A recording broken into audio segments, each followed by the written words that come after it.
can enslave any girl's mind. Baby, now you failed, are you better? You could run. Had her on a leash, tied her around her neck. It's about all you can get. She was not a mom, she was... On a fait un break avec notre vie d'avant tous les deux en même temps. On s'est coordonnés, on était tous les deux dans une vie un peu stable avec un métier qu'on aimait bien mais pas non plus, pas l'adrénaline de fou quoi. Ouais. Et en fait on a arrêté d'un coup. Moi je suis venue à Paris rejoindre Clément à ce moment-là. Et du coup, là, on a commencé le projet et on s'est pas arrêté à partir de là. On a commencé à faire de la musique ensemble. Mais ouais, c'était l'été 2021. Mais alors, on s'est coordonnés, mais en fait, sans se coordonner, c'est juste que en même temps, on a eu la sensation qu'il fallait qu'on change de vie.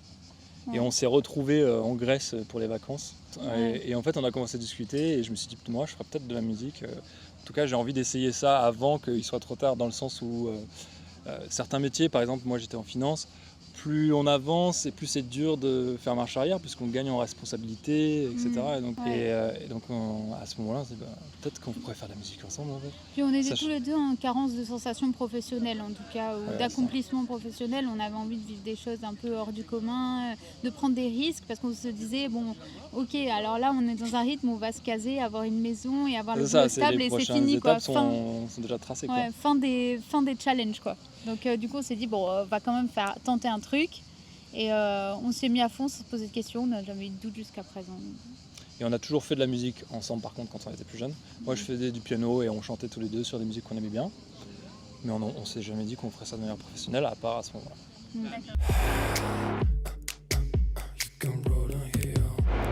Bah, par chance on n'est pas que tous les deux tout le temps. On est quand même entouré Lola et Loïse qui sont souvent avec nous. Donc du coup, c'est pas non plus frère-sœur tout le temps, mais ça influence dans le sens où quand même on se connaît très bien. On a une éducation similaire, donc une vision du monde similaire. On a le même humour que personne comprend. Voilà, et donc du coup, la complicité aussi, le fait qu'on ait les mêmes rêves et tout. Moi, qui se ressemble s'assemble quoi.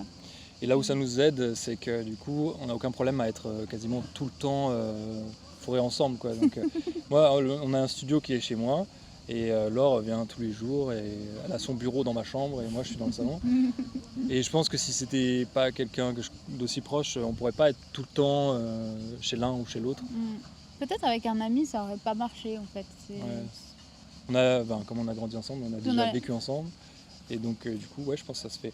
C'est pas toujours facile non plus parce que comme on est frères-sœurs du coup on s'engueule aussi plus facilement. Mais en tout cas ça rajoute une sorte d'évidence de la proximité.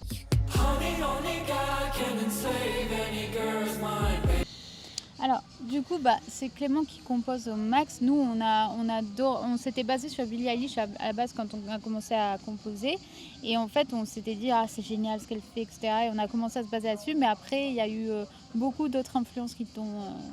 Parce qu'au final Billie Eilish c'est une influence assez récente puisque de toute façon elle a percé quand on était déjà nos goûts musicaux étaient déjà formés entre guillemets donc après, il y a toutes nos influences de quand on était plus jeune, et là, elles sont hyper variées. Mon père, il écoutait beaucoup de jazz, de musique afro, etc.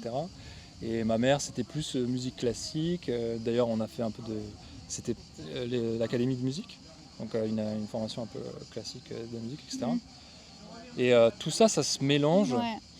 Donc d'ailleurs, dans nos premières compositions, ça se mélangeait peut-être un peu trop. Ça faisait un peu... Gros mélange avec beaucoup d'influences qui avaient du mal à trouver chacune leur place. Ouais. Et là, on s'est un peu calmé sur les influences justement. Ouais. C'est ça le plus dur, je trouve, pour un artiste, c'est de faire la question que tu me poses, c'est arriver à placer ses influences, mais sans que ça soit illisible pour l'auditeur. Au début, c'était trop chargé en fait. Après, au fur et à mesure, Clément a épuré de plus en plus. C'est devenu de plus en plus lisible et parfois le mieux en fait c'est le moins. Oui, c'est parce que ça laisse plus de place pour les voix, ça laisse plus de place pour tout se met en valeur. Sinon tout s'écrase quoi. S'il y a trop d'éléments qui se superposent. Je lui dis bon là tu fais un truc typé radio, typé radio et en fait c'est jamais assez structuré de façon trop banale, trop classique, radio classique etc. Enfin radio standard quoi. Ouais. Et il y a quand même toujours une patte très indépendante quand même.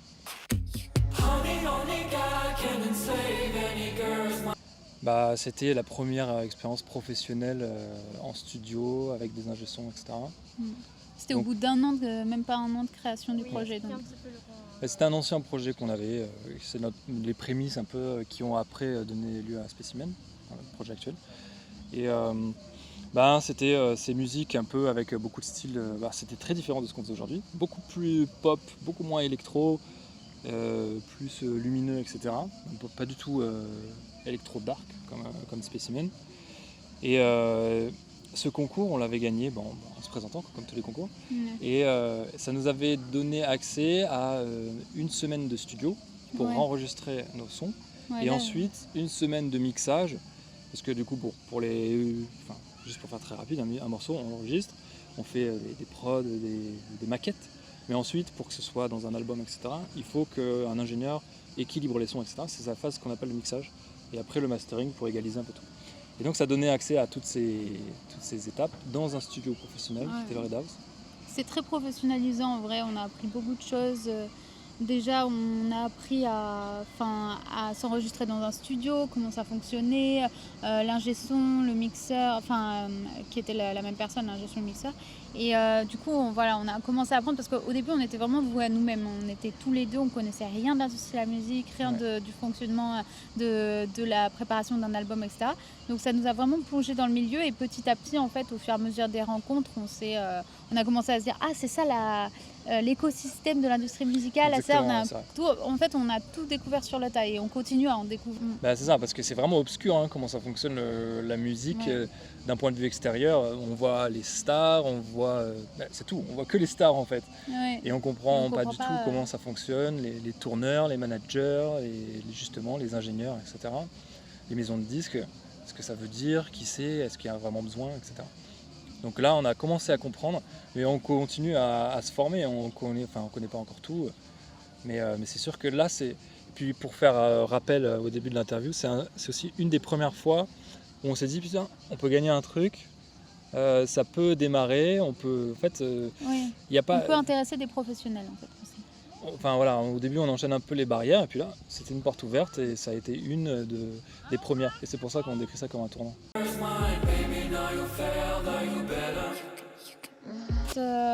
Déjà il a fallu beaucoup travailler parce que je trouve qu'il y a une énorme part de travail dans le fait de performer. Déjà d'apprendre à soi-même, seul chez soi, à bien chanter, à bien être en rythme, à être un bon interprète en fait.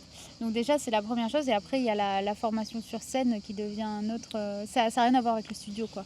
C'est d'autres techniques. Et au final il y a un laps de temps important qui se passe entre l'enregistrement d'Oasis et là les premières scènes qu'on fait. En fait là on commence vraiment à faire des scènes. Et on joue des titres de Oasis, on en joue deux. Mais sinon, c'est presque que des nouvelles productions. Ouais. Et donc, ça a été un long chemin de formation, etc.